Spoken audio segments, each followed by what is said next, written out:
Hello बेटा, स्वागत है आप सबका सनग्लो क्लासेस में। बेटा अभी जो हम टॉपिक यहाँ पे डिस्कस करेंगे उसका नाम है कंपोनेंट्स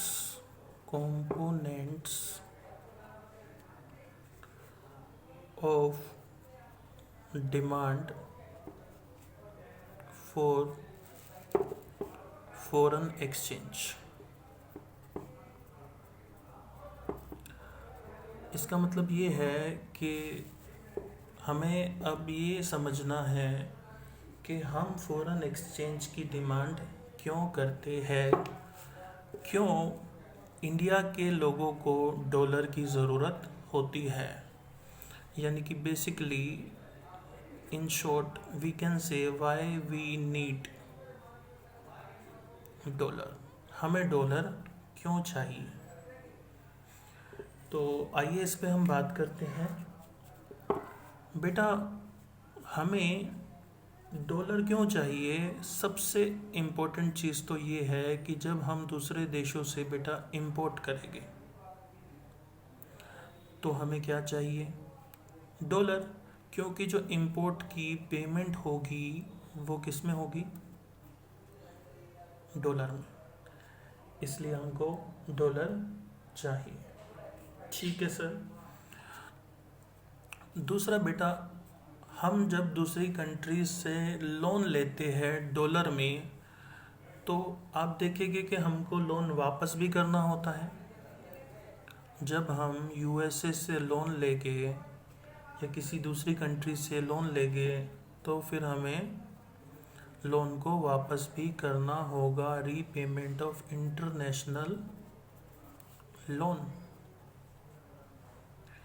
तो जब हमने लोन लिया था तो डॉलर में लिया था, अब हम जब लोन वापस कर रहे हैं तो भी हमें किस में करना होगा, डॉलर में वापस करना होगा। इसलिए बेटा हमें किस चीज़ की ज़रूरत है, डॉलर की।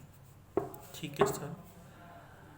तीसरी बात बेटा, हम दूसरी कंट्री में इन्वेस्टमेंट भी करते हैं, इन्वेस्टमेंट इन एब्रोड। बेटा आप अगर दूसरी कंट्री में इन्वेस्ट करेंगे, आप दूसरी कंट्री में इन्वेस्ट करेंगे तो आपको इन्वेस्ट भी किस में करना होगा, डॉलर में। क्यों करना होगा, क्योंकि दूसरी कंट्रीज़ में आपका रुपये तो चलेगा नहीं, इसलिए अगर आपको दूसरी कंट्री में इन्वेस्ट करना है तो आपको डॉलर में इन्वेस्ट करना होगा। ठीक है सर। अच्छा बेटा, कई बार हम एब्रोड घूमने भी जाते हैं और जब हम एब्रोड घूमने जाते हैं तो फिर हम अपने साथ क्या लेकर चलते हैं, डॉलर। क्योंकि फॉरेन कंट्री में हमारा रुपये तो काम आएगा नहीं, तो इसलिए हम वहाँ पे क्या लेकर चलते हैं, डॉलर। क्योंकि डॉलर एक यूनिवर्सल करेंसी है, डॉलर की एक्सेप्टेंस पूरे वर्ल्ड में हर जगह हो जाएगी। आपके रुपये की एक्सेप्टेंस सिर्फ आपके देश में होगी और कहीं नहीं होगी, इसलिए आपको डॉलर चाहिए। बेटा इंडिया जो है, ऐसी बात नहीं है ग्रांट्स, डोनेशन, हेल्प, असिस्टेंस दूसरे देशों से लेता है, या फिर मैं ये कहूँ कि दूसरे देशों से सिर्फ लेता है। बेटा वो दूसरे देशों को हेल्प करता भी है। इंडिया जो है दूसरे देशों को ग्रांट एंड डोनेशन जो है वो देता भी है। और जब आप दूसरे देशों को ग्रांट एंड डोनेशन देंगे, grant and donation to rest of the world, जब आप दूसरे देशों को ग्रांट एंड डोनेशन देंगे तो बेटा उसके लिए भी आपको फिर क्या चाहिए होगा, डॉलर। क्योंकि जो कंट्री आपसे डोनेशन लेगी वो तो डॉलर में लेगी, इसलिए आपको डॉलर की ज़रूरत पड़ती है। फिर हम देखते हैं कि बेटा payment of factor services and non factor services. आपको याद होगा हमने बैलेंस ऑफ पेमेंट में फैक्टर सर्विसेज और नॉन फैक्टर सर्विसेज पढ़ी थी। तो बेटा उसको भी पेमेंट करने के लिए हमें क्या देना होगा, डॉलर। फॉर एग्ज़ाम्पल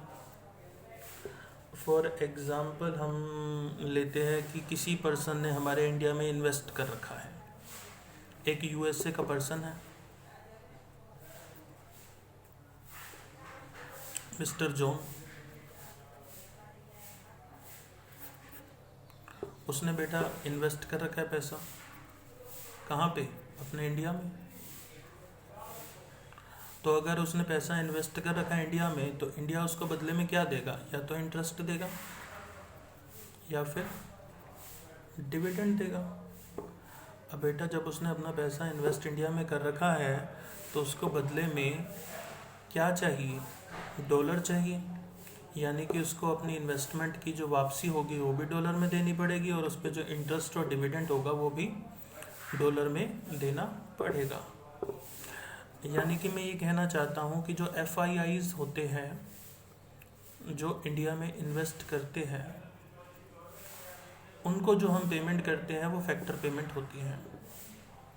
तो FIIs जब इंडिया में इन्वेस्ट करेंगे तो बेटा हमको जो उन्हें पेमेंट करनी होगी वो डॉलर में करनी होगी। ठीक है सर। और इसके अलावा बेटा हम देखते हैं कि कुछ लोग जो है स्पेकुलेशन ट्रेडिंग भी करते हैं। स्पेकुलेशन ट्रेडिंग, स्पेकुलेशन ट्रेडिंग का मतलब ये होता है कि मान के चलो मैं इंडिया में रहता हूँ और मैंने $500 जो है वो ख़रीद लिए, और अभी $1 जो है वो $70 का चल रहा है। $500 खरीद लिए, $70 का डॉलर चल रहा है। मुझे लगता है कि ये डॉलर का जो है ना रेट बढ़ के फ्यूचर में 100 हो जाएगा। तो मैंने $500 खरीद के अपने पास रख लिए। मुझे लगा कि फ्यूचर में जब डॉलर का रेट बढ़ जाएगा तो मैं इसको बेच दूंगा, यानी कि डॉलर को एज अ कमोडिटी खरीद के बाद में बेच दूंगा। इसको बेटा हम बोलते हैं स्पेकुलेशन ट्रेडिंग। तो अभी तो मैं 70 का खरीदूंगा, बाद में इसको $100 का बेच दूंगा। तो इस कुछ लोग स्पेकुलेशन ट्रेडिंग की वजह से भी डॉलर की डिमांड करते हैं। और बेटा ये जो सारी डिमांड है, जितनी भी हमने वजह अभी तक डिस्कस की है डिमांड की, बेटा इन सारी डिमांड को पूरा कौन करता है? RBI। और इसलिए RBI को अपने पास क्या रखना पड़ता है? Foreign exchange reserve. इसलिए RBI को हमेशा अपने पास फॉरेन एक्सचेंज का रिजर्व बना के रखना पड़ता है। तो ये कुछ वजह थी जिसकी वजह से हम सब लोगों को डॉलर की ज़रूरत होती है। इन वजहों से डॉलर की ज़रूरत होती है। ठीक है सर। तो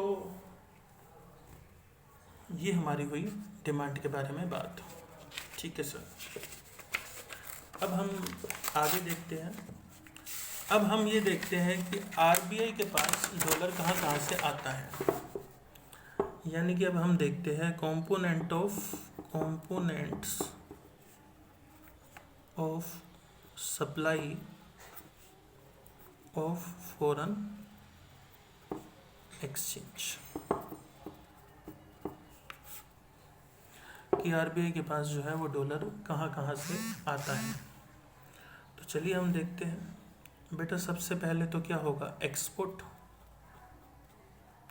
जिस तरीके से इंडिया इंपोर्ट करता है उस तरीके से दूसरे देशों को एक्सपोर्ट भी करता है। और आपको पता है जब एक्सपोर्ट करेंगे तो डॉलर का क्या होगा? इनफ्लो। तो यानी कि इस केस में हमारे पास क्या होगा? डॉलर का इनफ्लो।